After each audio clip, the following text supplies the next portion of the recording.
Having plants in containers makes everyone a gardener, even if all you have is a 6-foot slab of concrete in the shade. But when it comes to pots, well, try to think outside the box, or rather outside the container. How about using an old wheelbarrow, or an old wooden wine barrel?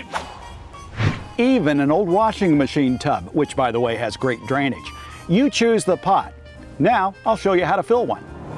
Remember, those plants in containers are going to be there a long, long time. So treat them royally. Give them the best pot, and that's a pot with good-sized drain holes, because the #1 killer of plants in containers is wet feet, muddy soil. They need good drainage.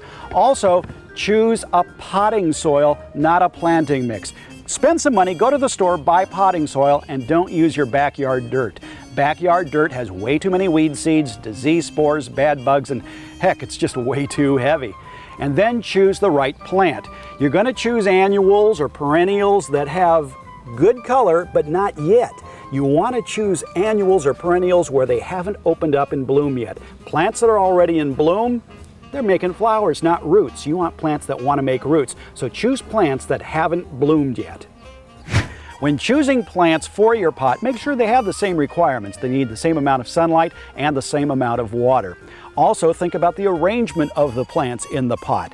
If it's a pot that's going to be seen from all sides, like this round one, you want to put a tall plant, like this pepper plant, which will get 36 inches tall, in the middle. And we're going to surround it with another sun-loving plant, the marigold, and this one's going to top out at about 12 inches tall. When it comes to planting these, be sure to check out the roots of the plant. Water the plant well before you do this, and then pop the plant out of the container. If you see roots going round and round like this, you want to separate them out. You can use your nails or a knife or whatever, but lightly scratch on the outside of the soil ball so that the roots get loosened up. You don't have to do it too much, just enough to get them facing outward so that they'll fill the pot. Then you can just take your hand, because we are dirt gardeners, move aside some dirt and pop it in the middle. Now it's time to pop the marigolds in on the border. Check the roots, make sure they're okay, and stick it in the ground.